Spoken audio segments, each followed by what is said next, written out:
주식이 이유 없이 저평가된 주식을 찾아야 됩니다. 그러니까 펀더멘탈 외적인 이유로 저평가될 때 주식을 사야 되는데, 이 세상에 어떤 기업도 어떤 자산도 세 가지 요소에 의해서 가치가 결정이 납니다. 상법만 개정되고 세법이 개정 안 되면 어떤 일이 벌어지냐면,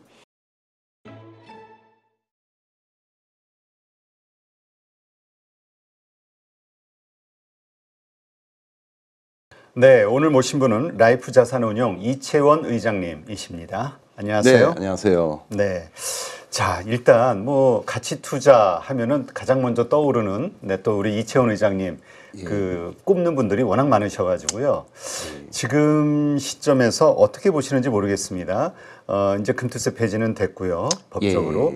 이제 지금 상법 개정과 관련해서 이제 많은 의견들이 있잖아요. 근데 이와 관련한 어떤 생각을 가지고 계신가요? 상법 개정은 뭐 반드시 관철을 해야 된다는 생각을 하고 있고요. 왜냐하면 간혹 가다가 이제 모든 기업에 다 그렇지는 않지만은 20-30%의 지분을 가진 지배주주가 7-80%의 지분을 가진 일반 주주 이익을 일명 합병, 분할, 각종 터널링 등을 통한 방식으로 좀 이익을 편취해간 현상이 간혹 발생합니다. 이런 현상이 바로 코리아 디스카운트의 가장 큰 원인이기 때문에 상법을 개정해서 이사의 충실 의무에다가 이제 이사는 회사를 위해서 일하지만 당연히 모든 주주를 위해서도 같이 일한다라는 항목만 지어놓으면 이 모든 문제가 다 일시 해결이 되고 코리아 디스카운트도 다 해소될 걸로 보고 있습니다. 네. 지금 어떻게 돌아가는 상황 보면은 상법 개정 가능할 거로 보시나요? 예, 저는 뭐 가능할 거로 보고 있습니다. 뭐 반드시 올해 안에 통과가 안 될 수도 있겠지만은 뭐 늦어도 내년까지는 좀 통과가 되지 않을까.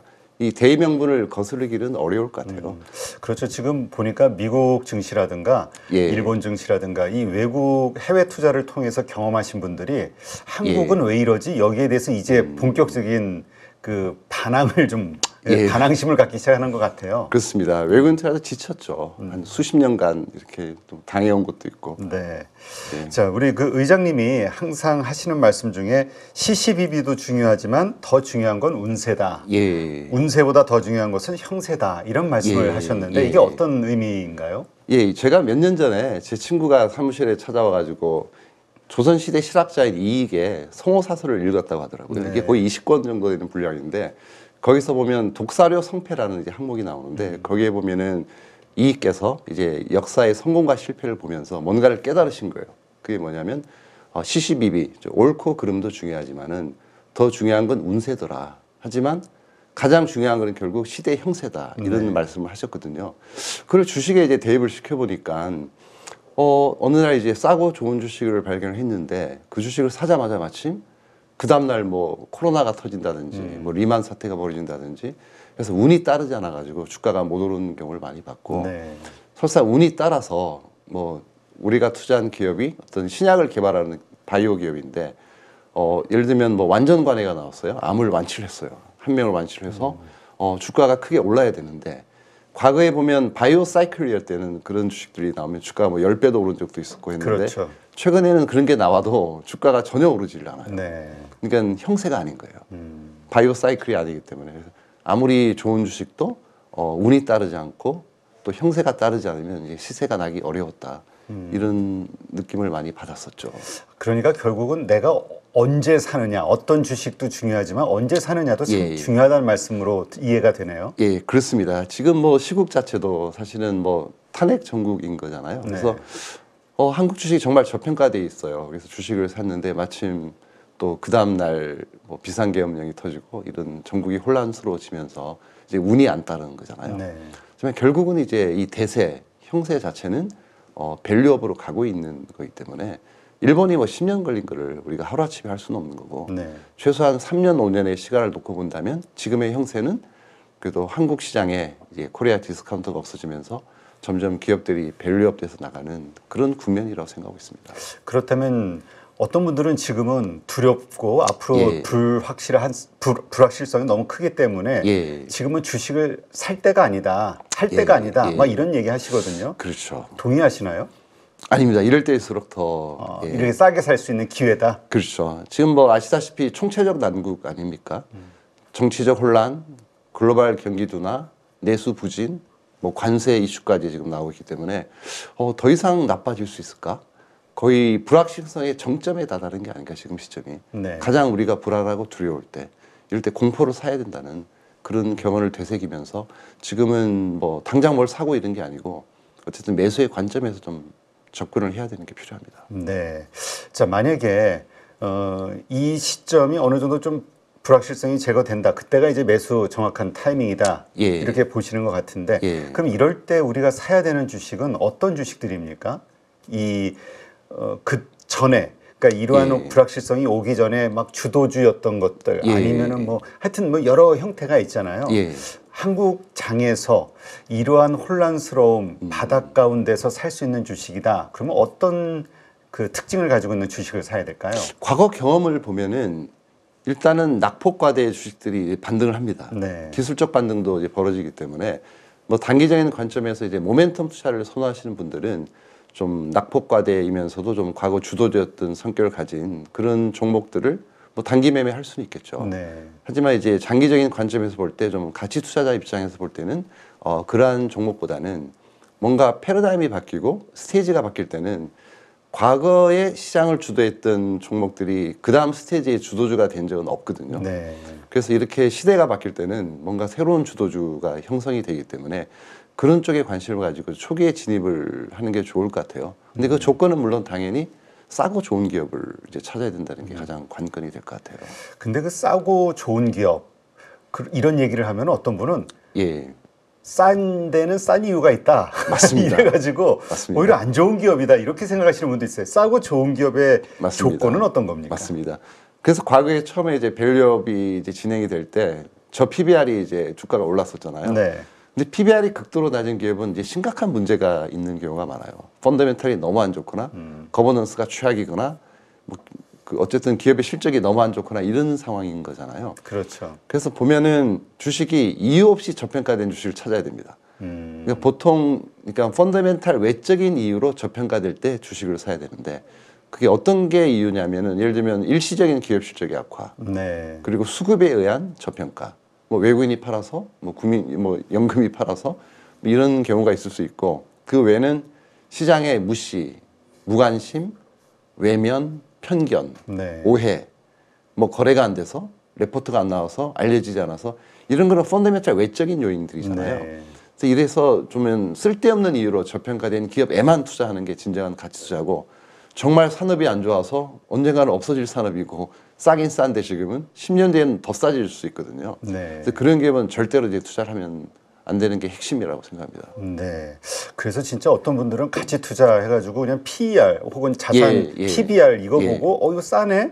예. 이런 생각을 하시는 분이 있는데 그것만 가지고 투자하는 건 가치 투자가 아니다. 이 의견 이게 그렇습니다. 연결되는 거군요. 그렇습니다. 그래서 정량 분석을 먼저 하고 저희는 이렇게 합니다. 프로세스가 일단 PR, PBR, 뭐 그러니까 캐시플로, 배당 수익률 등등을 봐요. 네. 그래서 종목풀을 한 100종목을 뽑으면 그 기업에 대한 정밀 분석을 들어가죠. 기업 탐방을 가고 이제 정성적인 부분을 평가를 하는데 첫 번째 거버넌스죠. 거버넌스가 얼마나 이제 선진적이고 이제 투명하느냐 이런 걸 봐야 되는 거고 뭐 경영자의 자질 이런 걸 보면서 이제 두 번째는 이제 그 기업의 비즈니스 모델을 봅니다. 제일 중요한 건 비즈니스 모델이고 이게 지속 성장 가능한 모델인지 이게 좌초 산업인지 네. 10년 뒤에도 이게 유지가 될까 이런 고민을 해보고 또 기업이 가진 비즈니스 모델이 스스로 운명을 스스로 결정할 수 있을 정도의 그 파워를 가지고 있느냐 휘둘리지 않고 네. 예를 들면 어디 한 군데 기업에 납품을 한다 100% 그 기업에 납품을 못하게 되면 이제 망하게 되는 거기 때문에 그렇죠. 그런 기업은 좀 피하거든요. 그래서 그런 거를 분석하고 난 뒤에 서야 이제 본격적으로 이제 주식을 살 수가 있는 겁니다. 네, 예. 그렇군요. 근데 이 가치 투자를 할 경우에 많은 분들이 가지고 있는 의문점 중에 하나가 예. 그렇게 해서 선택을 했어요. 그럼 예. 언제 팔지? 이거에 대해서 또 고민을 많이 하더라고요. 예. 보통 매도와 관련해서는 우리 예. 의장님이 가지고 계신 어떤 그 기준 같은 게 있을까요? 매도는 이제 두 가지 기준밖에 없습니다. 첫째, 내재 가치에 도달했을 때. 어떤 기업의 주가가 내재 가치가 3만 원인데 이제 만 원에 거래되는데 뭐 그거를 사가지고 뭐 3만 원 이상에 도달을 하면은 다시 한번 점검을 합니다. 이 기업의 내재 가치가 변한 게 있는 건지, 네. 과거보다 이익이 많이 늘었는지 줄었는지. 근데 크게 변한 건 없는데 주가만 두세 배 올랐어. 그러면 이제 매도를 해야 되는 거고요. 두 번째는 애초에 우리가 투자했을 때의 아이디어가 바뀌었을 때 우리가 이러이러한 이유로 투자를 했는데 그 기업이 그러한 방향을 안 나가고 있으면 저희 판단이 잘못된 거거든요. 네. 즉각 매도입니다. 우리의 판단이 잘못됐을 때.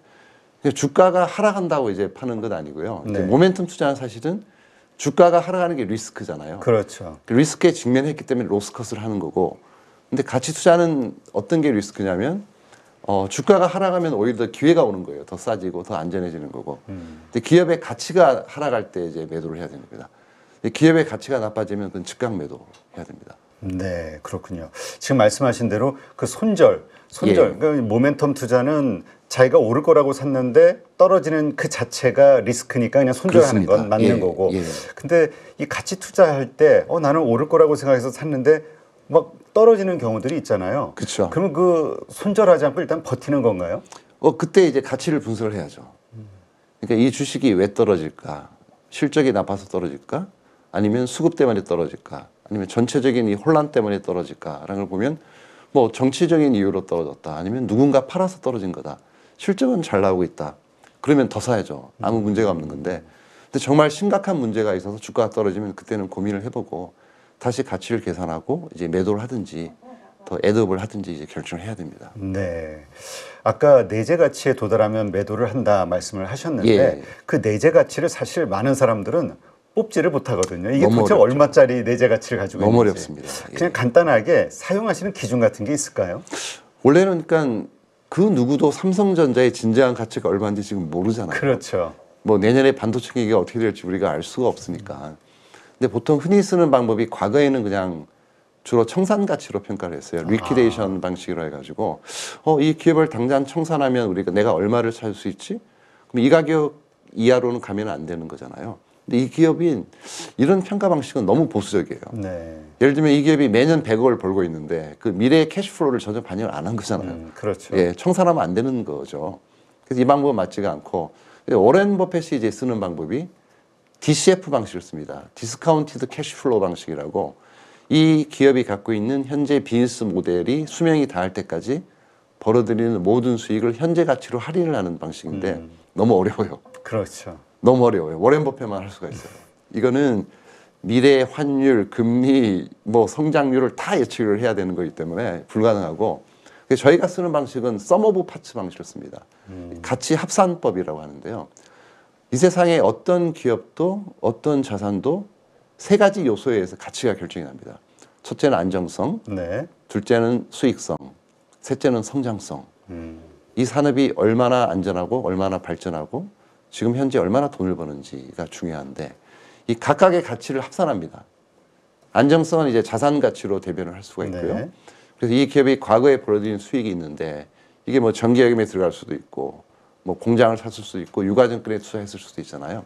그거를 계산을 할 때 이 기업이 영업에 쓰는 자본은 빼야 됩니다. 이제 운전 자본 이런 건 빼고 공장에 들어가는 뭐 유지보수 비용도 빼야 되는 거고 이제 쓸데없이 뭐 옆에 있는 회사에 창고를 빌려주고 있다라든지 네. 아니면 그냥 정기예금, 여유자금이 가입됐든지 이런 거를 발라내 가지고 수익 자산 가치를 구하고요. 네. 그 더하기 이제 수익 가치를 그다음에 구합니다. 수익 가치는 영업 가치와 같은 겁니다. 이 기업이 현재 가지고 있는 비즈니스 모델을 가지고 1년에 얼마를 버느냐. 1년에 100억을 번다. 그러면은 보통 제가 10배를 곱해줘서 에비타 10배 정도로 해서 1000억 정도의 가치가 있다, 이 사업은. 왜냐하면 현재 금리가 3% 수준이기 때문에 네. 얘네들은 10%를 벌이기 때문에 이건 그렇게 뭐 과하게 평가한 건 아니잖아요. 그렇죠. 그러면 자산 가치 플러스 요 수익 가치 1000억 플러스 그 다음에 성장 가치인데 성장 가치는 저희가 계산이 힘들어서 그냥 플러스 알파로 평가를 하고 과거에 잘해왔고 지금도 잘하고 있으니 뭐 좋은 비즈니스 모델을 가지고 있으니까 앞으로도 잘하겠지라는 희망적인 생각으로 자산 가치와 수익 가치를 더해서 저희는 이제 계산을 해서 이제 내재 가치를 구합니다. 네, 알겠습니다. 하여튼 이러한 기준, 그러니까 결국 자신이 정한 기준에 의해서 주식을 선택했다 하더라도 어떤 기준 나름대로 예. 만들고 기준을 만들고 그 기준이 됐을 때 매도 언제 매도할 것이냐를 예. 결정을 해놔야 예. 되는 거군요. 그렇습니다. 그게 투자 방식은 중요하지 않아요. 누구에나 맞는 이 세상 최고의 방식은 없습니다. 저는 이제 보수적이고 성격도 소심하고 돈 흘리는 걸 싫어하니까 이제 할 수 없이 이제 능력이 없어서 가치 투자를 하는 거고 이제 능력이 뛰어나신 분은 뭐 직감이 강하거나 예측력이 좋으신 분은 모멘텀이 맞는 거죠. 네. 근데 그걸 맞추기가 너무 어려우니까 이제 우리는 못하는 거고 각자의 이제 원칙과 철학을 지키면 되는 겁니다. 뭘 하든 기술적 분석도 좋고 모멘텀도 좋고 가치 투자도 좋고. 네. 그러니까 결국 자기에게 맞는 투자법을 잘 예. 선택해야 된다. 맞습니다. 네. 근데 이 가치 투자는 일단 장기 투자로 그냥 이퀄 그냥 이런 공식으로 봐야 되는 겁니까? 아닙니다. 예. 이걸 많은 분들이 좀 헷갈려 하더라고요. 장기 투자 싫어합니다. 저도 당장 사서 뭐 한 달 안에 몇 배 올라서 팔고 싶어요. 그게 네. 안 되니까. 그러니까 기업의 가치와 주가는 항상 정해 방향으로 움직이잖아요. 어떨 때는 실적이 좋은데도 뭐 테마에 안 맞고 네. 트렌드에 안 맞으니까 주가 계속 떨어지는 경우를 많이 봤었거든요. 과거에도 롯데칠성이 사상 최대 이익을 기록을 하는데 10만 원에서 5만 원까지 주가는 계속 떨어졌거든요. 네. 그때 어느 순간 뭐 주가가 한 20배 오르긴 했지만은 그래서 그거는 시간이 많이 걸려요. 최소 3, 4년 이상의 시간이 걸리기 때문에 네. 어쩔 수 없이 저희가 그걸 알 수 없으니까 여러 종목을 투자하고 내재 가치가 발현될 때까지 기다렸다가 엑시트하고 그다음에 또 다른 종목을 찾아서 또 끼워 넣고 이렇게 계속 가는 수밖에 없는 게 할 수 없이 장기 투자를 하는 거지 저희가 하고 싶어서 하는 건 아닙니다. 그러니까 언제든지 내가 장기 투자로 생각하고 있는 종목이라 하더라도 가격이 어떤 급등이라든가 이런 게 나왔을 때는 매도 예. 타이밍이 될 수도 있다. 예, 그렇습니다. 네. 예. 근데 이 한국장에서 과연 이 가치 투자가 맞느냐? 워렌 예. 버핏도 한국에 왔으면 이미 깡통 찼다. 이렇게 막 비관하시는 분들이 있거든요. 예, 이런 분들께 드릴 수 있는 말이 있을까요? 뭐 죄송하다는 말씀을 이제 먼저 드리고 싶고요. 그거는 이제 투자자 보호 장치가 너무 미흡하다라는 말씀을 드리고 싶고요. 저도 과거에 뭐 20, 30년 전에 정말 좋은 주식을 찾아서 투자를 했는데 예를 들면 어떤 A라는 기업이 있는데 A라는 기업이 PBR이 0.1이에요. 네. 너무 싸고 수년금도 뭐 1,000억 정도 있는데 시가총액은 뭐 700억이고 이익은 턴어라운드 해가지고 내년에 엄청날 것 같고 그런데 그래서 그 주식을 많이 샀어요. 그래서 보유를 하고 굉장히 기대를 하고 있었는데 어느 날 갑자기 공시가 나옵니다. 네. 이게 A라는 기업인데 B라는 기업이 계열사가 있어요. 네. 그 기업은 PBR이 1배가 넘고 비즈니스 모델도 없고 그냥 이익도 별로 안 나요. 멀티플도 높고 두 개가 합병 공시가 나버린 거예요. 아, 근데 우리나라는 아시다시피 시가병 제도이기 때문에 그냥 뭐 3개월 전 주가 뭐 전일 종가 뭐 이렇게 해가지고 공식을 세워서 거의 시가로 합쳐지기 때문에 제가 가진 정말 저평가된 주식이 희석돼 버리잖아요. 네, 합쳐져 버리면. 그렇죠. 근데 이게 왜 이런 일이 벌어지느냐고 알고 보면 이 A라는 기업 주식을 지배주주는 한 20, 30%밖에 안 들고 있어요. 근데 B라는 기업의 주식은 한 60% 들고 있는 거예요. 그냥 지배주주한테 유리한 합병이 이제 이루어지게 된 거죠. 네. 이런 이제 일을 무수히 많이 당하고 게다가 예를 들면 어떤 기업이 있는데 너무 싸요. 네. 현금이 막 5천억이고 수년금이 차입금도 없어요. 이익도 뭐 몇백억씩 나고 근데 시가총액은 뭐 2천억 뭐 이렇게밖에 안 되고 말도 안 되는 주가잖아요. 근데 이게 그렇죠. 10년이 지났더니 이 기업이 현금이 8천억으로 늘고 땅도 많고 뭐 적자도 안 나고 주가는 그대로인 거예요. 이게 일종의 이제 밸류 트랩에 빠지는 건데 네. 왜 이런 일이 벌어지냐면 일단 아시다시피 대주주 상속세가 60%잖아요. 그렇죠. 일단 주가가 오르길 원하잖아요. 이 지배주주는 절대 주가가 오르길 원하지 않고 그리고 본인은 언제든지 주식을 비싸게 팔고 나올 수 있습니다. 뭐 전 세계에 존재하지 않는 단어긴 하지만 우리나라에만 존재하는 경영권 프리미엄. 물론 미국에는 뭐 그런 단어가 없다고 합니다. 네. 뭐 컨트롤 프리미엄 이런 표현을 쓰긴 하지만은 어떤 회사가 매각이 될 때는 일반 주주까지도 그 혜택을 다 같이 나눠 갖는 건가요? 미국은? 그렇습니다. 아. 미국이나 유럽은 이제 의무 공급 매수 제도가 이제 법제화가 돼 있고요. 미국은 법제화까지는 돼 있지 않습니다. 하지만은 이런 이슈가 발생하면 각종 소송에 시달리기 때문에 주식을 다 사주거나 대부분 또 태그얼롱이라는 조항이 붙어 있어서 어떤 M&A가 이루어질 때 대주주가 pan 가격에 같은 가격에 모든 소액주주의 주식을 사줘야 됩니다. 네. 그래서 이제 그 컨트롤 프리미엄이 전 세계 평균이 한 30% 정도 되는 거고 우리나라는 100%죠 아시다시피. 그래서 제가 말씀드린 기업이 주가가 10,000원이라도 이 사람은 아쉬울 게 없는 게 자기는 30,000원에 팔 수 있으니까. 이런 현상이 벌어지기 때문에 이제 한국에 장기 투자가 어렵지 않았나 싶은 생각이 들고 그래서 이제 반드시 상법 개정이 돼야 된다 생각합니다. 그러면 이제 상법 개정이 되고 난 이후에는 예. 이 가치 투자를 통한 자산 증식 이게 훨씬 쉬워질 거라고 보시나요? 그렇긴 합니다. 근데 이제 아시다시피 그 밸류업 프로그램에서 네.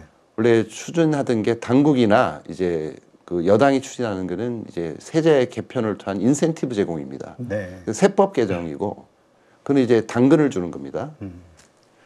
이제 민주당에서 추진하고 있는 거는 부스터 프로젝트는 그런 채찍에 해당되는 거고, 이제 상법을 개정해서 투자자를 보호하겠다 이런 맥락이거든요. 근데 이게 어느 한쪽이 지나치면 이제 부작용이 벌어집니다. 네. 상법만 개정되고 세법이 개정 안 되면 어떤 일이 벌어지냐면 정말 배당도 잘하고 주주환원도 많이 하는 훌륭한 기업들은 외면당하고 네.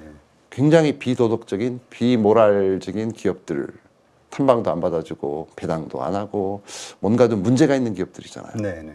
그런 기업들이 주가가 오히려 폭등해버리는 기이한 현상이 벌어질 수도 있거든요.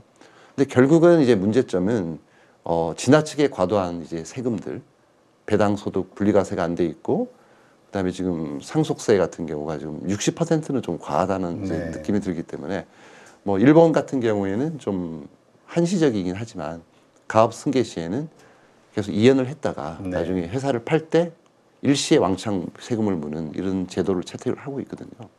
그래서 이런 것들이 좀 보완이 돼야 상법 개정과 세법 개정이 동시에 돼야지만 되는 거지 어느 한쪽으로 치우쳐서는 저도 안 된다고 생각합니다. 네, 그렇군요. 근데 그 많이들 그런 얘기 하잖아요. 저 대주주가 혹은 경영자가 주가를 누른다. 예, 예. 이게 현실적으로 가능합니까? 그게 물리적으로 누르지는 않지만은 네. 예를 들면 IR을 안 하고 PR을 안 하고 탐방을 안 받아주고 뭐 실적 같은 거를 잘 얘기를 안 하고 뭐 그런 경우는 있을 수 있습니다.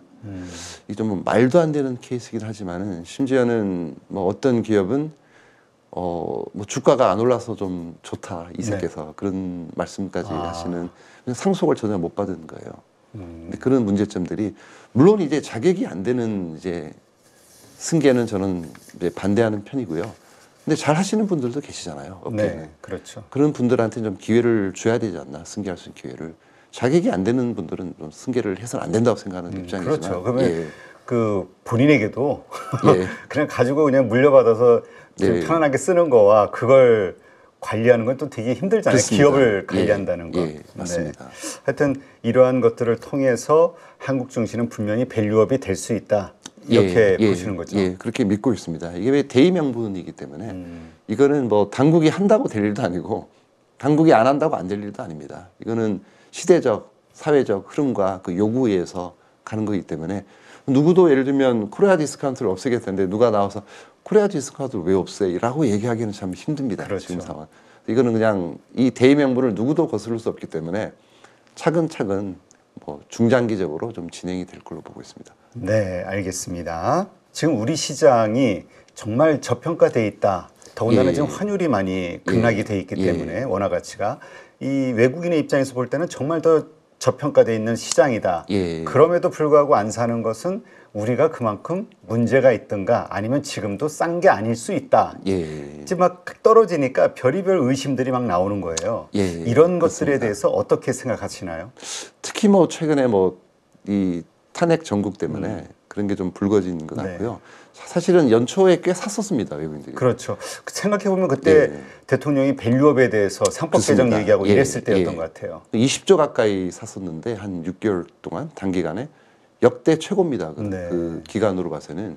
그래서 굉장히 긍정적인 시각을 여전히 가지고 있고요. 근데 물론 이제 외국인의 성격도 다릅니다. 뭐 단기 투자자도 있고 장기 투자도 있고 어떤 뭐 헤지 펀드 같은 성격은 뭐 이슈가 터지면 일단 리스크 관리를 해야 되기 때문에 당장 뭐 팔 수밖에 없는 그런 상황에 처해 있을 수도 있거든요. 그래서 그런 매매가 섞여 있어서 정확히 판단 어렵겠지만 롱머니들은 여전히 좀 움직이지 않고 있다. 좀 매수의 관점이 있지 않나 싶은 생각이 들고 왜냐하면 일본을 봤기 때문에 네. 일본이 10년간 거의 4배 올랐고 세계에서 제일 많이 오른 국가 중에 하나거든요. 아, 네. 근데 10년이 걸렸습니다. 그래서 우리도 이제 시간이 걸릴 걸로 보고 있기 때문에 중장기적으로 외국인들이 그렇게 흔들리지는 않고 있을 것 같아요. 근데 지금은 너무 답답하겠죠.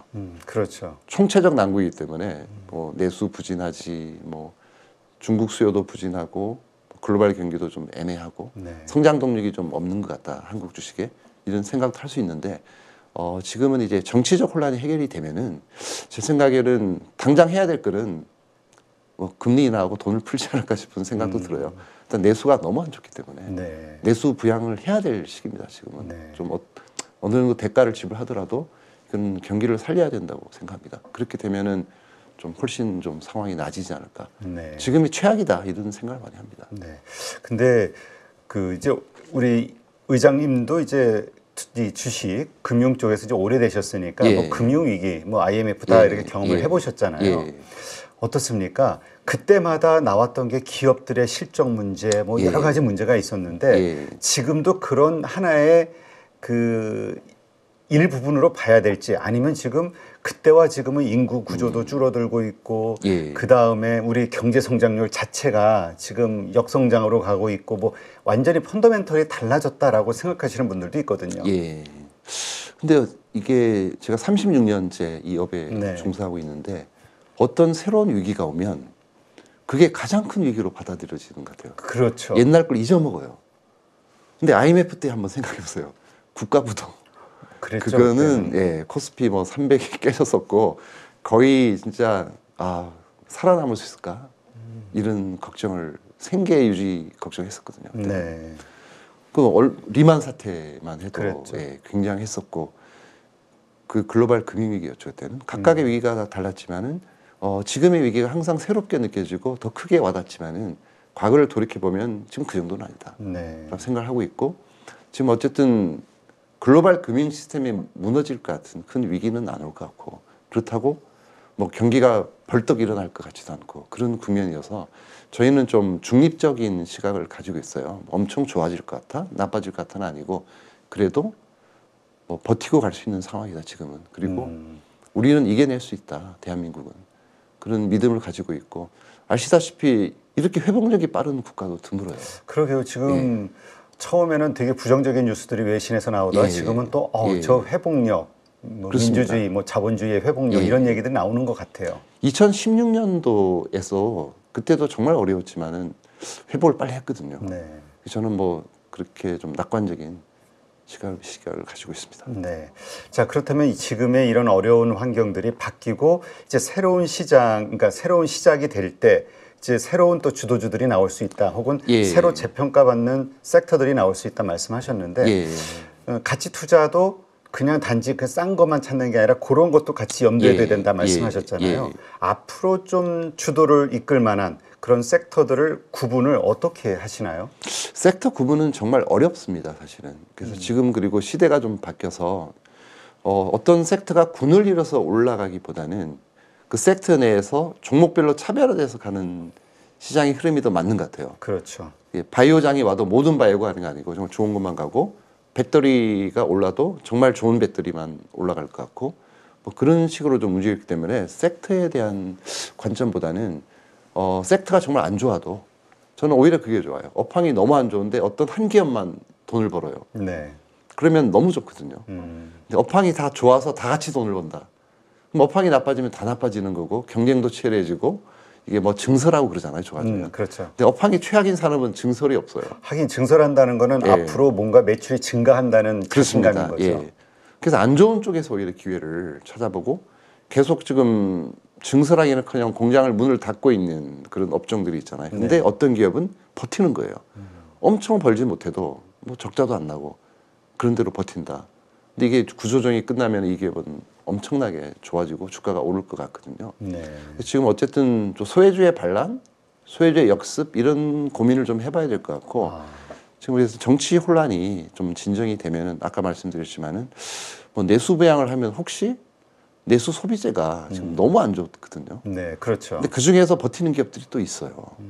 주가가 충분히 싸고 그런 기업들이 오히려 큰 수혜를 받을 수 있기 때문에 그런 쪽도 좀 관점을 바꿔서 좀 접근할 필요가 있습니다. 네, 사실 그런 이제 새로운 재평가 받을 수 있는 섹터 혹은 이제 어떤 내년도 25년도에 맞는 예. 트렌드 이런 것들을 예. 감안해서 의장님은 어떤 쪽을 보고 계실까 질문을 드리려고 했는데 예. 이 연결이 될까요? 아니면 추가로 또 다른 섹터들이 있을까요? 근데 사실 저희랑 저희 팀이 뭐 좋게 보고 있는 거는 모든 이들이 갖고 있는 생각과 동일한 것 같아요.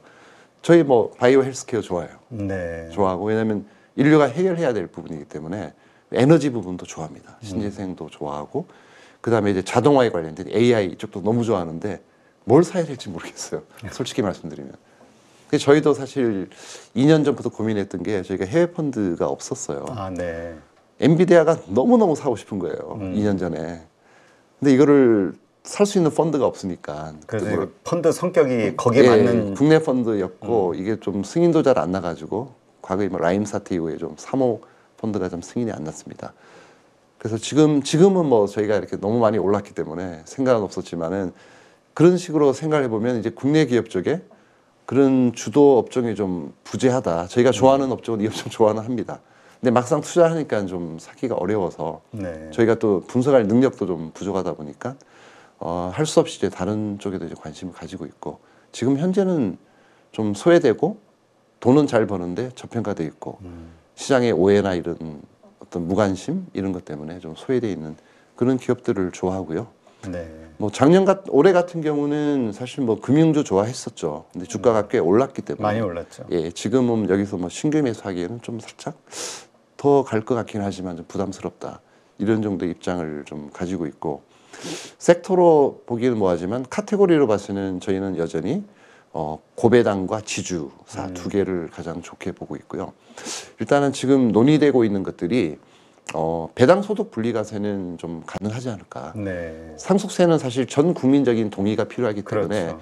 이거는 시간이 많이 걸릴 것 같고 좀 저희가 좀 더 논의를 해야 될 부분인 것 같지만은 어쨌든 배당 소득 분리과세는 예를 들면은 우리가 주식을 사면서 배당을 받는 거는 어느 정도 뭐 1년 지나야 배당을 받는 거고 장기 투자 관점도 있고 산업과 기업을 응원하는 관점도 있고 우리가 리스크 테이킹을 하고 사는 거잖아요. 그렇죠. 그냥 은행에 예금하는 거와는 좀 다릅니다. 그래서 이것만은 좀 자본시장을 응원하는 차원에서 좀 분리과세를 해줘서 이자 소득이랑 똑같이 15.4%를 부과한다면 이러면 또 이제 부자 감세 논란이 또 생깁니다. 그래서 네. 제 아이디어는 지금 현재 주식 양도 소득세가 25%입니다. 네. 대주주 양도세가 25%인데 대주주가 배당을 받게 되면 무조건 50%죠. 당연히 종합과세에 해당이 되기 때문에. 그렇죠. 그럼 세율의 불일치가 벌어집니다. 주식을 회사를 팔면 25%만 내면 되는데 배당을 받으면 50을 내야 돼요. 그럼 배당할 이유가 없죠. 그렇죠. 배당을 1원도 안 하다가 회사 팔고 나올 때 25%만 내면 되거든요. 네. 이것 때문에 이제 배당을 할 수 없는 여건입니다, 지금은. 그래서 이거를 제 아이디어는 소액주주는 15.4%를 내고 대주주는 뭐 미안하지만 70% 할증해서 25%를 내라. 그러면은 좀 어느 정도 이제 부자 감세 논란을 좀 벗어날 수 있지 않을까. 그러니까 결국은 그 기업들이 배당을 했을 때 예. 대주주가 오히려 좀 손해를 보는 느낌을 갖는 것 때문에 안 할 수 있는 그 여건을 예, 좀 그렇습니다. 바꿔주자. 예, 이렇게 되면 지금 현재 배당 성향이 15%거든요, 우리나라가. 네. 뭐 일본이 뭐 30몇 프로, 대만이 50이지만은 저희가 한 30~40%까지 단박에 갈 수 있습니다. 이렇게 되면. 아, 그럼 배당을 왕창 하고 자기 주식 싸니까 주식도 그렇죠. 살 수 있고 이렇게 되면 선순환이 벌어져서 또 배당을 많이 하면 또 경기도 좋아지잖아요. 돈이 그렇죠. 풀리니까 돈이 돌고 돌기 때문에 그래서 저는 이제 배당 소득 분리과세는 사실 지금 논의가 좀 되고 있는 걸로 알고 있고요.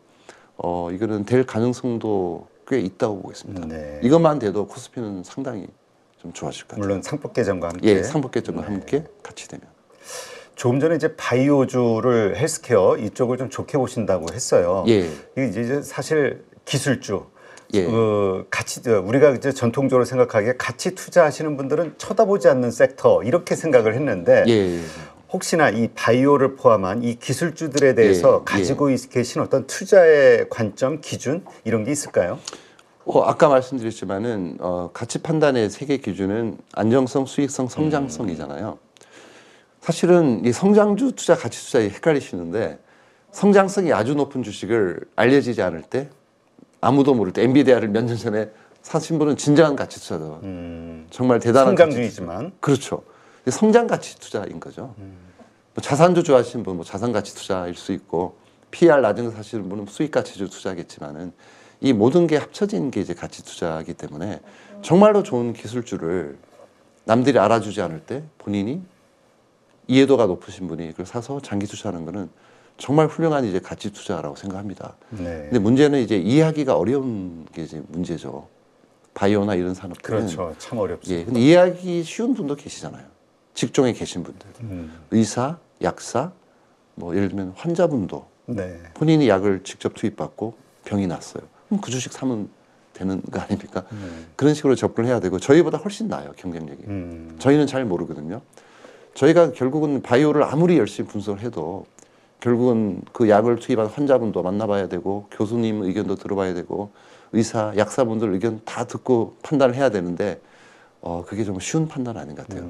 그래서 결론은 기술 투자 좋다. 근데 본인이 그 기업을 충분히 이해하고 분석 가능하고 내재 가치 판단이 가능한 기술주에만 투자하면 된다. 결국 예. 그 자신이 잘 알아야 되겠군요. 일단. 예, 맞습니다. 그러니까 공부를 진짜 많이 해야겠네요. 근데 답답한 게 삼성전자에 근무하신 분이 꼭 바이오를 사시고 그러니까. 약사나 의사분들이 IT를 사세요. 그러니까 우리가 기본적으로 사람이 가지고 있는 습성이 내가 잘 모르는 거에 대해 더 매력을 크게 느낀다. 그런가 봐요. 예. 자기 회사 주식 정말 좋은데도 잘 안 사요. 자기 회사를 보면은 문제가 많고 그렇게 느껴진다고. 너무 많이 아는 것도 이제 병입니다. 네. 예. 알겠습니다. 지금 사실 새로 투자하실 분들, 뭐 예. 현금을 가지고 이런 분들에게는 더할 나위 없이 좋은 투자의 기회죠. 그렇습니다. 근데 예. 사실 이미 투자를 하신 분들은 지금 계좌가 뭐 30%, 40%, 뭐 50% 반토막 난 분들이 허다하거든요. 그렇죠. 이런 분들 입장에선 지금 너무나 힘들고 내가 그 원금 회복이 가능할까? 왜 내가 이걸 시작했을까 후회와 함께 막 어떻게 할 줄을 모르는 분들이 정말 많거든요. 예, 예. 이럴 때 먼저 이런 어떤 우리 의장님도 30년이 넘는 투자 생활 예, 중에 예. 이런 일들이 좀 있으셨나요? 그럴 때 어떻게 견디셨는지. 근데 두 가지 접근 방법인데요. 이제 매크로하게 접근하는 방법과 마이크로하게 접근하는 방법이 있는데 매크로하게 접근하는 방법은 이제 내 정체성을 일단 밝혀야 되고 내가 어떤 투자자인지 내가 모멘텀 투자였다면 팔았겠죠. 이렇게까지 빠지기 그렇죠. 전에 한 5%, 10% 룰을 정하고 나는 10% 빠지면 무조건 팔아. 그러면 이런 큰 손실은 안 오는 거거든요. 철학과 원칙을 지키는 게 중요하고 가치 투자자였다 그러면 어떻게 해야 되냐면 당장 기업 분석해야죠. 지금 일련의 사태가 벌어졌다. 환율이 오르고 정치적 혼란, 글로벌 경기도나 이 모든 것들이 내가 가진 주식에 어떤 영향을 미치지? 생각해 보니까 내가 가진 주식은 거기 수출 비중이 90%인데 환율이 올라? 이건 이익이 더 나잖아요. 그럼 이거는 떨어질 이유가 없는데 주식이 급락하니까 이건 더 사도 된다라는 결론을 내린다든지 그래서 그런 식으로 이제 매크로와 마이크로가 좀 결합된 형태의 의사 결정을 해야 되고 그래서 첫 번째는 이제 아까 말씀드린 대로 모멘텀 투자면 거기에 맞게 가치 투자는 거기에 맞게 해야 되고 그다음에 마이크로하게는 이제 그 어떤 모멘텀 투자는 바로바로 매매를 해서 정리를 하셔야 되는 거고 가치 투자는 분석해서 더 사든지 정리하든지 그런 의사결정을 해야 되는 거고 지금 근데 이제 대부분 이제 많이 물려 계신 그러니까 분들이 많아서 그거를 초반에 했으면 좋은데 그렇죠. 그래도 내일이면 오르겠지 하다가 그냥 이렇게 대분들 이런 지금 분들 가운데서는 그렇죠. 어떻게 해야 될지를 모르는 거죠. 일단은 보유하고 계신 종목들이 지금 벌어진 일련의 사태가 그 종목의 내재 가치에 어떠한 영향을 미치는지 한번 보셔야 됩니다. 그리고 별 영향이 없다. 그냥 정치적 이슈잖아. 이러면은 들고 가야 되는 거고 그게 아니고 뭔가 문제가 생길 수 있다라면은 매도를 해야 되지만 지금은 아니겠죠. 네.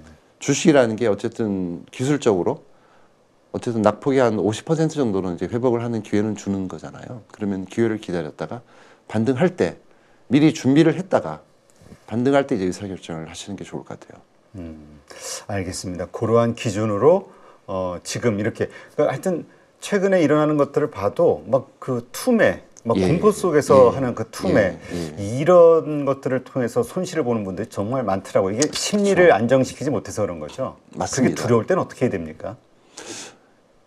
두려울 때는 이제 저 같은 경우는 책을 보고 바이블을 봅니다.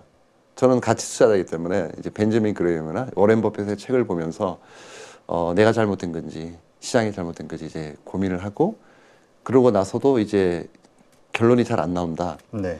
그러면은 원래는 이제 2배 이상 더 일을 합니다. 이제 어려울 때는. 그래서 심층 분석을 들어갑니다. 보유 종목을 분석을 들어가서 현재 예를 들면 이렇게 대폭락한 시기 과거에 IMF도 겪었고 리만 사태도 겪었지만 포트폴리오를 전면 재조정합니다. 제가 한 50종목을 들고 있다 그러면은 이 50종목을 전부 분석해서 지금 갖고 있는 포트폴리오보다 더 건강하게 가져가야 되거든요. 네. 아무리 30% 손실이 난 종목도 팔아요. 더 싼 종목이 있으면, 더 좋은 종목이 있으면.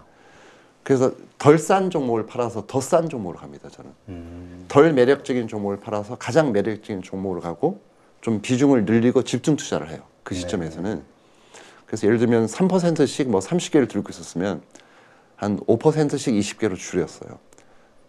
리만 때도 그래서 좀 이렇게 살아남을 수 있었고 굉장히 만회를 이제 금방 한 게 그런 계기가 됐는데 지금 너무 이제 내가 가진 종목이 손실이 크다고 연연하면 안 될 것 같아요. 더 좋은 종목이 있으면은 그거를 팔아서 왜냐면 다 똑같이 30% 떨어졌어요. 얘가 훨씬 좋아요. 그럼 이걸 팔고 사는 게 맞아요. 야, 근데 그거 참 결단이 필요하겠네요. 결단이 필요합니다. 네, 그리고 그 지금 시점에서의 미래 가치를 봐야 되는데 자꾸 내가 산 가격을 뒤돌아보게 되니까 그렇죠. 네, 많이 떨어졌는데 이것도 확 오르지 않을까 싶은 생각들.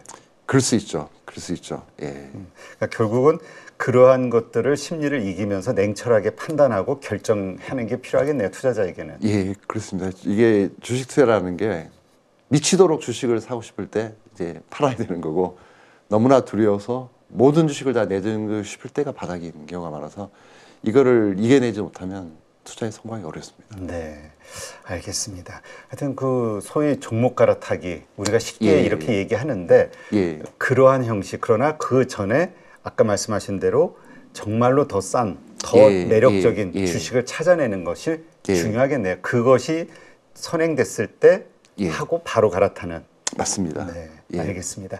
지금 뭐 많은 분들이 힘든 상황일 텐데 이러한 기준도 한번 생각해 보시면서 한번 자신의 종목 분석해 보시면 어떨까 싶네요. 아까 그 금융주는 이제 너무 올라서 이제 더 이상 좀 새로 신규 매수하기는 좀 그렇다 하셨는데 최근에 또 많이 급락했지 않습니까? 또 빠졌어요. 맞습니다. 그러다 보니까 이제는 사볼 만한 때 아닌가 이런 생각하시는 분들도 있더라고요. 저는 괜찮을 것 같은 생각은 드는데요. 저희가 뭐 특정 종목을 추천할 수는 없지만은 일단 아까 말씀드린 대로 배당 소득 분리과세가 되면 누가 혜택을 받을까? 배당률이 높은 기업이 배당을 많이 해주는 기업이거든요. 현재 돈을 잘 벌고 멀티플도 낮고 배당을 잘 해주는 기업이 대부분 이제 금융주에 많이 포진되어 있는 건 사실입니다. 그래서 그런 의미에서 최근에 좀 낙폭이 있었기 때문에 지금은 좀 재진입을 할 수 있는 좀 관점에서 접근해도 괜찮다고 보고 있습니다. 네. 지금 이렇게 매도가 나오면서 주가가 좀 급락하는 데는 이제 결국 외국인의 변심인 것 같은데 외국인들이 어쨌든 이제 지금 한국의 밸류업을 믿었다가 지금 이제 실망하는 단계인 거잖아요. 그렇죠. 이게 다시 돌아설 수 있을까요? 저는 뭐 계속 진행형이라고 보고 있고요. 근데 누가 주도를 이제 하느냐가 중요한 건 아닌 것 같아요. 밸류업이 안 되면 부스트업 될 거잖아요. 어찌됐든 간에 큰 맥락에서 보면은 이제 코리아 밸류업이라는 이제 그 큰 틀에서 보면은 이거는 누구도 거스를 수 없는 이제 대세고 대의 명분이 확실하기 때문에 계속 진행이 될 수밖에 없다고 생각해요. 저는 아까도 이제 제가 거듭 말씀드렸지만은 당국이 한다고 될 일도 아니고 안 한다고 안 될 일도 아니고 시대적 사회적 요구가 있기 때문에 이렇게 가는 거거든요. 지금은 좀 어려움이 있을지라도 궁극적으로는 이제 저는 뭐 가야 할 길을 간다고 생각합니다. 밸류업은 반드시 돼야지만 되고요. 그렇죠. 근데 지금 안 할 수는 없을 것 같아요. 왜냐하면 지금 너무나 많은 일단 주식 인구가 1,400만 이상이라고 하니까 거기다 또 미국 주식이라든가 이런 걸 경험해 보신 분들. 그렇죠. 근데 지금 제대로 그 밸류업을 이행하고 있는 기업들 지금 한국에 있나요? 한국에요? 있기는 있지만 좀 드문 케이스죠. 뭐 누구나 얘기하는 가장 모범적인 케이스는 이제 메리츠 금융지주를 얘기를 많이 하죠. 주주환원도 많이 하고 일단 거기 이제 조정호 회장님께서 말씀하셨지만은 내가 가진 주식 한 주는 당신들이 가진 주식 한 주와 동일한 가치를 가진다라는 게 너무나 당연한 거지만 너무나 당연한 게 이제 시행이 안 되고 있는 경우가 이제 간혹 있으니까 이런 경우는 또 뭐 승계도 안 한다고 밝힌 것 같은데 그런 것들은 사실 뭐 상속세 걱정할 필요가 좀 없는 거잖아요. 그렇죠. 그러니까 문제는 주가가 오르기를 원하는 기업에 투자를 해야 되는 건데 전 세계 어디를 봐도 사실은 예를 들면 일론 머스크가 테스라 주가가 오르기를 원할까요? 빠지기를 원할까요? 오르기를 원하죠. 엄청 오르기를 원하고 있어요. 그렇죠. 그거 가지고 또 계속 자금 유치도 하고. 맞습니다. 이게 맞는 거잖아요. 근데 그게 이해관계가 불일치하는 게 이제 국내 상황이기 때문에 몇몇 기업들은 주가가 오르기를 원하지 않는 기업들이 존재하거든요. 외국인들이 생각하는 코리아 디스카운트는 어떤 것들이 있을까요? 우리가 워낙 코리아 디스카운트 이런 말은 쓰는데 예, 많이 쓰죠. 네. 근데 과거에 보면은 이제 첫째는 이제 북한 리스크, 그 컨트리 리스크가 있었고요. 두 번째는 이제 산업의 구성 요소들을 보면은 이제 산업 구조가 네. 너무 대외 의존도가 높고 그 경기에 민감합니다. 거의 전체 상장 주식의 과거 기준으로 한 7, 80%가 거의 뭐 자동차, 조선, 화학, 철강 이런 쪽이 많았잖아요. 네. 근데 지금 보면은 북한 리스크는 제가 보기엔 뭐 그렇게 크지 않다. 그리고 지금 산업 구조 문제도 지금 시가총액 탑10 보세요 지금. 바이오, 배터리 이런 거예요. 네. 대부분 뭐 HBM 이런 쪽이잖아요. 옛날처럼 뭐 철강, 화학 이런 게 막 도배로 그렇죠. 돼 있는 경우가 아니거든요. 그래서 이런 코리아 디스카운트 요인은 많이 이제 희석됐다. 다만 남아 있는 건 이제 여전히 거버넌스 문제인 것 같고요. 그 투자자 보호 장치가 이제 미흡하다는 거, 내 주식이 장기 투자하기에는 좀 불안하다, 안전하지 않다 이런 느낌을 좀 받을 수 있다라는 게 가장 큰 이제 코리아 디스카운트 요인이라고 생각합니다. 네. 이제 거버넌스를 개선해야 됩니다. 그래서 그 한국 증시의 문제점 언급하시는 분들 이야기를 듣다 보면은 중복 상장에 대한 이야기를 많이 하더라고요. 예, 그 아마존 아니면 무슨 저 알파벳 예, 뭐 계열사가 수십 개 수백 개가 있지만 그냥 하나의 기업으로 예. 브랜드로 계속 가는데 우리는 계속 쪼개고 분할 상장을 하잖아요. 예. 아까 지주사를 좋아하신다 예, 말씀을 예. 하셔서 예. 한국에서 지주사는 그런 이유로 디스카운트 요소를 또 받잖아요. 그렇죠. 그래서 저는 왜 지주사를 좋아하실까 아까 그 말씀하실 때 좀 궁금했거든요. 예. 디스카운트를 받을 이유가 별로 없을 것 같아요. 제 생각에는. 비율을 딱 들어보면 제가 펀딩을 했어요. 네. 한 10조 정도 되는 펀드 자금을 모아가지고 그 돈으로 삼성전자 한 종목을 다 샀어요. 네. 그리고 IPO에 상장시켰어요. 이게 왜 3조에 거래되죠? 왜 10조에 거래 안 되고 3조에 거래될까요? 그게 지주사잖아요. 그렇죠. 다 합치면은 자기 한 3배 정도 되잖아요. PBR 뭐 0.3 뭐 이러니까. 근데 이렇게 싸게 거래되잖아요. 그렇죠. 이 논리를 아무도 반박을 못 하시더라고요. 또 하나 예를 들면 ETF는 그럼. ETF는 뭐죠? ETF는 왜 3분질에 거래 안 되고 제값 받죠?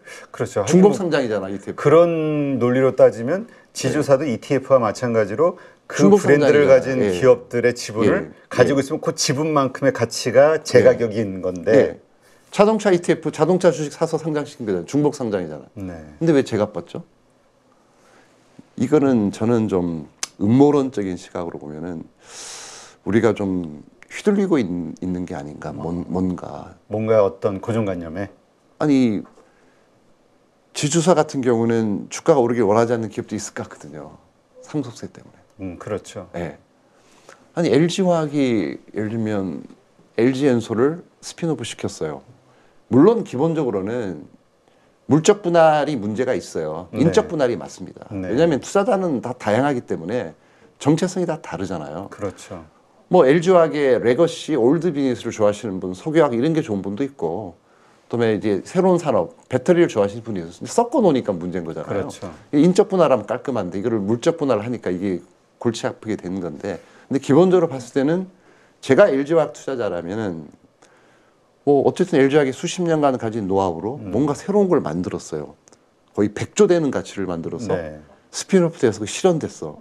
LG화학이 상가를 쳐야 되는 거 아니에요?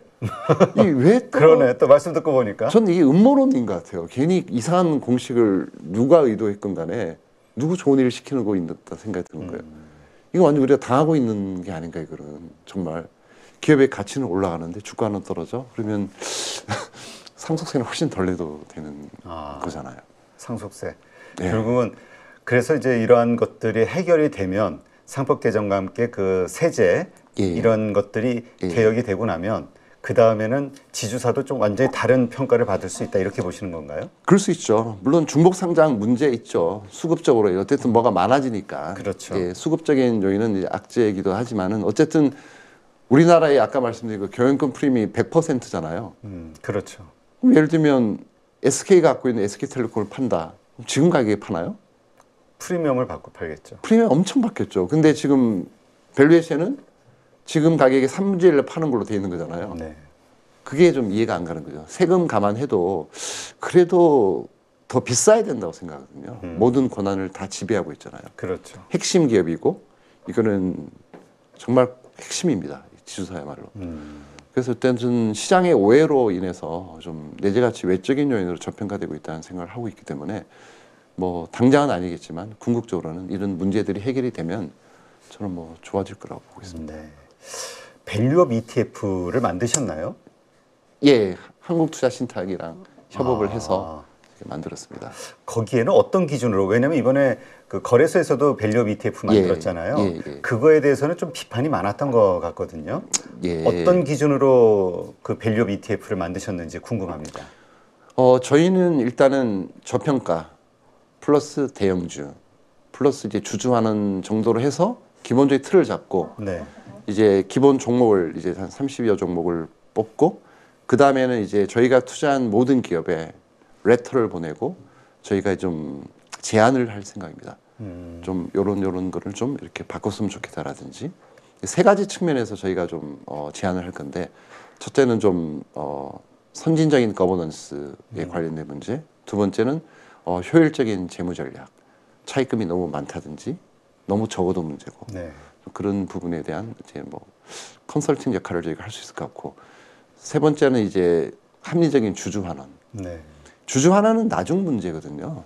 그러니까 뭐 배당이 정말 중요한 건 아니고 일단 돈을 버는 게 중요한 거고 그렇죠. 그 전에 어떤 지속 성장 가능한 비즈니스 모델을 확립하는 게 더 중요하고 네. 그 모델을 만들고 돈을 벌어서 더 이상 쓸 데가 없다, 투자할 데가 없다. 그럴 때 이제 뭐 자사주소가를 할까, 배당할까 그 고민을 해야 되는 거라서 나중 문제거든요. 근데 그런 문제에 대해서 저희가 좀 저희 생각을 좀 전달을 하고 피드백을 받아서 회사가 전혀 의지가 없다. 네. 그러면 바로 탈락. 그리고 회사가 의지가 있다 그러면 뭐 더 애드업 하는 이런 전략을 좀 쓰고 있습니다. 그러면 이제 지금 만드신 그 밸류업 ETF에 예. 그러한 기준에 적합한 기업들로 해가지고 이제 선정이 됐는데 만에 하나 그 기준에서 벗어나는 어떤 액션들이 나오면 그것은 바로 또 탈락이 되는 건가요? 그렇습니다. 예. 예. 그렇군요. 그래서 이제 액티브 ETF인 거죠. 예. 근데 좀 말씀 듣다 보니까 또 행동주의 펀드가 생각이 나거든요. 예. 우리 주주들이 제 가치를 받기 위해서 소액 주주들도 그렇게 행동하는 게 필요한가요? 그리고 필요하다면 어떻게 할 수 있는 거죠? 필요한데 이 법적 한계 때문에 예를 들면 지배주주가 치명적인 결함이 있으면 쉬워요. 네. 뭐 소송하면 되고 뭐 법으로 해결하면 되는데 예를 들면 그냥 배당을 안 한다. 이게 법을 어긴 건 아니잖아요. 그렇죠. 뭐 뭔가 이유가 있을 수도 있고 말 못할 뭔가 뭐 M&A를 준비 중인데 이건 말은 할 수가 없고 이럴 수도 있는 거고 그 부분은 쉽지는 않습니다. 쉽지는 않지만 어쨌든 뭔가 이제 거버넌스 부분이라든지 그다음에 주주하는 정책이라든지 네. 이런 모든 부분에 있어서 물론 비즈니스 모델도 마찬가지고 할 말은 해야 된다고 생각해요. 누군가는 네. 그게 소액 주주가 됐든 기관 투자가 됐든 행동주의 펀드가 됐든 할 말은 하고 이제 어떤 좀 공론화가 되고 오픈이 되면서 좀 논의가 돼야지 이게 개선이 될 수 있는 거지 가만히 있으면 아무 일도 아닙니다. 우리가 해내야 되는. 예. 근데 요즘 그 기업에서 상법 개정이 되면은 이거 뭐 경영권 찬탈 행위가 계속 이런 M&A 예. 시도가 있을 것이고 뭐 기업하기 예. 어려워질 것이고 막 이런 죽는 소리가 나오거든요. 그거에 대해서 어떻게 보세요? 전혀 말이 안 되는 얘기고요. 근데 소송이 남발될 거고. 그렇지 않습니다. 왜냐하면 전가의 보도가 있습니다. 천하무적에 경영 판단의 원칙이 있기 때문에 다 벗어납니다. 아니 회사 잘 되려고 투자하신 거잖아요. M&A를 그렇죠. 하든 뭐라든.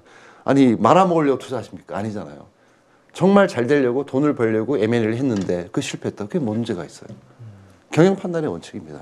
전혀 상관이 없는 문제고 다만 나쁜 짓을 할 때만 이걸 죄를 물겠다는 거고 나쁜 짓의 그 범위가 예. 어떤 것들이 있나요? 이제까지 우리 과거의 수십 년의 역사를 봤을 때 합병, 합병. 예, 아까 말씀 A라는 B기업 이렇게 어떤 기업은 너무 상황이 좋고 여기 너무 안 좋아. 근데 이럴 때 마침 딱 합병이 되면 이게 억울하잖아요. 내년에 그렇죠, 돌아설 그렇죠. 건데 얘는 너무 올라 있고 뭐 그런 경우가 있고 그다음에 이제 뭐 비정상적인 분할 같은 게 있을 수 있고요. 그렇죠.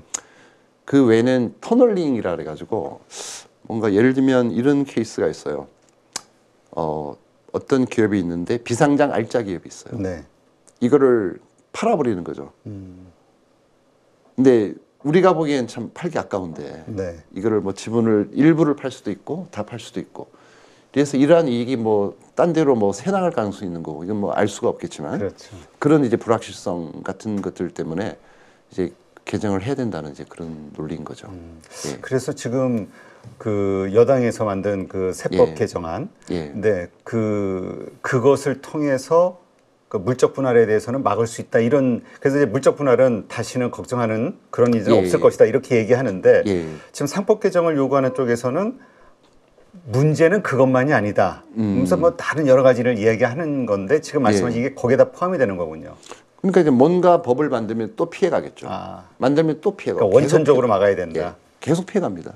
근데 그 주주자가 예. 들어가는 거 가지고 예. 그 상법 개정 가지고 그 모든 게 가능합니까? 가능합니다. 예. 아, 어떻게요? 그 이사의 결의를 이제 함부로 못 하게 되겠죠. 아, 이게 A라는 기업의 주주가 있는데 네. 엄청 너무 싸고 저평가돼 있어요. 누가 봐도. 근데 B라는 기업은 엄청 비싸요. 근데 합병이 됐어요. 네. 그럼 A라는 기업에 이사의 결의를 했잖아요. 네. 그럼 당연히 뭐 소송이 들어가겠죠. 쉽게 그러니까- 결의 못 하게 되는 거죠. 그러니까 이제는 결정할 때 이게 정말 모든 주주를 위한 것인가를 한 번 더 보게 된다. 그렇습니다. 예. 네. 특정 주주를 위하면 안 되고, 그러니까 소액 주주만을 위해서도 안 되는 거예요. 그렇죠. 예, 모든 주주를 위한 밸류업이지 이게 누구만을 위한 밸류업은 아닌 거예요. 네. 모두를 위한 밸류업을 주장합니다. 네, 알겠습니다. 지금 이제 어쨌든 아까 말씀하신 대로 이 상법 개정은 이거 뭐 글로벌 스탠다드 어떤 예. 요소고 한국도 그렇게 갈 수밖에 없다. 예. 그렇게 됐을 때 그럼 이제 우리 그 투자 문화도 바뀌게 예. 되는 것이냐. 예전에는 한국 주식은 사실 모멘텀 투자다. 이렇게 예. 얘기하시는 예. 분들이 예. 많았거든요. 예. 근데 이제 가치 투자의 시대로 접어드는 것이냐. 장기 투자를 하면 할수록 늘어나게 되는 것이냐. 이런 어떤 질문들이 생기거든요. 예, 당연히 가능합니다. 아까도 말씀드렸지만은 10년 전에 투자한 주식이 너무 싸다 투자했는데 더 싸지는 이 밸류 트랩에 빠지는 일이 없어지겠죠. 이렇게 되면 네. 내 주식이 안전해지면 뭐 정말 장기 투자가 충분히 가능합니다. 그리고 아까 상법 개정 관련돼서 좀 보완 말씀을 드리면 미국도 딱히 그런 규정은 없어요. 네. 법제화된. 근데 아무도 안 하잖아요. 그렇죠. 예, 하면 감옥 가니까 못 합니다. 이게 그냥 상식인데 이제 상식이 통하지 않으면 어떻게 해야 되죠? 예를 들면 실내 금연이잖아요. 전 담배 네. 못 피우잖아요. 실내에서는. 그렇죠. 근데 전 세계에서 다 실내 금연 하는데 우리나라만 실내에서 담배 피워요. 그럼 어떻게 해야 되죠? 법 바꿔야죠. 팻말을 붙여야죠. 금연 벌금 10만 원 이렇게. 그겁니다. 핵심은. 알겠습니다. 그러니까 결국 이 상법 개정은 우리가 그 다른 나라에 없는 우리만을 위한 뭔가 특별한 걸 만들어 달라고 하는 게 아니라 다른 나라가 하는 것처럼 우리도 똑같이 해달라. 맞습니다. 네, 요게 이제 핵심이네요. 맞습니다. 지금 그렇다면 이 가치 투자 아까도 이제 여러 차례 설명을 해주셨습니다만 앞으로 우리가 그 주식을 선택하는 기준 이것이 예. 어떻게 바뀌어질 거라고 좀 예상하시나요? 사실 기준은 영원히 변하지 않는 거고요. 내재 가치보다 저평가된 기업에 투자하는 건 맞습니다. 그 저평가의 기준이 뭐 과거 가치냐, 현재 가치냐, 미래 가치냐 이런 건 있겠죠. 하지만 어쨌든 저평가된 주식에 투자하는 게 맞는 거잖아요. 네. 지금 아무리 비싸 보여도 앞으로 이익이 훨씬 더 날 수 있다면 지금은 비싸 보이지만 이게 10년이 지나면 아 정말 쌌구나 알 수 있고 그걸 누구도 알 수가 없죠. 그렇죠. 근데 그걸 아는 분들은 투자해도 되는 거예요. 그래서 영원 불멸의 기준은 내재 가치보다 저평가된 주식에 투자하자라는 네. 게 맞는 거고 또 하나는 이유 없이 저평가된 기업에 투자하자. 확실한 이유 없이. 네. 그냥 쓸데없는 이유 말고 그냥 뭐 이름이 이상해서 뭐 거래가 안 돼서 뭐 그런 거 말고 정말 내재 가치적인 요인으로 그러니까 내재 가치 외적인 요인으로 저평가된 기업은 이제 반드시 투자를 하자라는 게 핵심이고 이건 영원히 변하지 않을 것 같아요. 하지만 이제 어떤 가치 평가의 기준은 계속 바뀝니다. 시대에 따라서.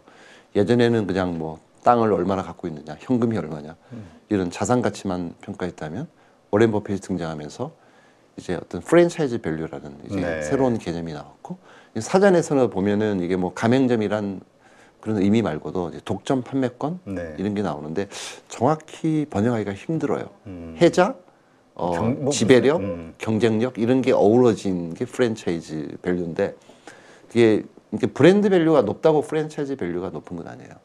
근데 플러스는 반드시 이꼴은 아닙니다.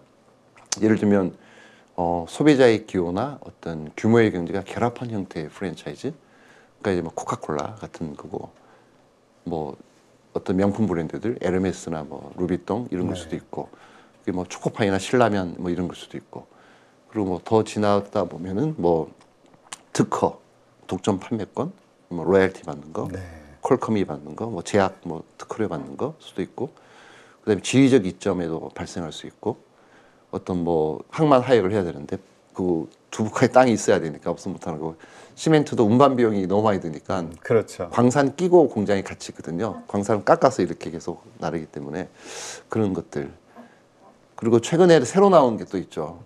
플랫폼 밸류가 있잖아요. 그렇죠. 그건 이제 과거에 없었던 건데 그런 것도 새로운 이제 가치 판단의 기준이 되는 거. 계속 시대는 변하지만 어쨌든 중요한 거는 저평가돼야 된다라는 거죠. 알겠습니다. 마지막으로 결국은 아무리 그래도 유동성이 모든 걸 결정하는 거 아니냐. 그러니까 이 한국 시장 자체에 정말 그러한 수급의 요소, 유동성이 과연 들어올 것이냐 이거에 대해서 의문을 갖는 분들이 있기는 하거든요. 왜냐하면 미국 증시라는 게 이게 너무 좋으니까 돈이 상대적으로 덜 벌렸던 이 한국 증시에 돈이 들어올까 이거에 대해서는 어떻게 보세요? 돈은 정말 무서운 것 같아요. 수익을 쫓아갑니다. 네.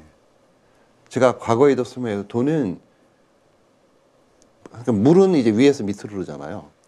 돈은 밑에서 위로 가요. 거슬러. 그러니까 일드가 낮은 쪽에서 높은 쪽으로 탈출해요. 예를 들면 지금 당장 은행 금리가 10%다. 네. 누가 주식해요? 그렇죠. 은행에 누가 부동산해요? 다 예금 안전하게 10% 버는데. 근데 주식의 매력도가 높아지면 수급이 생기는 거죠. 주식이 싸지고 매력이 높아지고 좀 올라갈 것 같으면 어디선가 돈이 만들어지는 거고, 아무리 유동성이 좋아도 주식이 너무 비싸고 고평가되면 누군가 팝니다. 심지어 대주주가 팔 수도 있어요.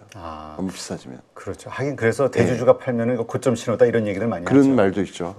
뭐 대주주 지분이 높고 이거는 유동 주식도 없고 외국인이 많이 갖고 있으니까 이거 수급이 너무 좋다. 아니죠. 영원히 올라가는 주식은 없는 거예요. 그러니까 결국 여러 가지 상법 개정이라든가 여러 가지 그 펀더멘털을 좋아지게 할 수 있는 것들이 완성이 되면 한국 시장에도 자연스럽게 돈이 들어오고 시장은 밸류업이 되고 주가는 오를 것이다. 그렇습니다. 주식이 올라갈 것 같으면 어디선가 돈이 만들어지죠. 빚내서도. 네, 알겠습니다. 네, 오늘 정말 가치 투자하시는 분들이 가장 만나고 싶어하는 분이죠. 이채원 의장님 모시고 지금 참 혼란스러운 이 불확실한 이 시기 우리가 투자를 어떻게 봐야 되고 한국 주식을 어떻게 봐야 되고 또 이 상법 개정이 바꿀 한국 증시의 미래 어떻게 예상을 해봐야 될지 말씀을 좀 나눴습니다. 아마 오늘 이 방송 보시는 분들이 많이 생각 정리가 되지 않으셨을까 생각이 듭니다. 오늘 이렇게 함께해 주신 이채원 의장님 고맙습니다. 네, 감사합니다.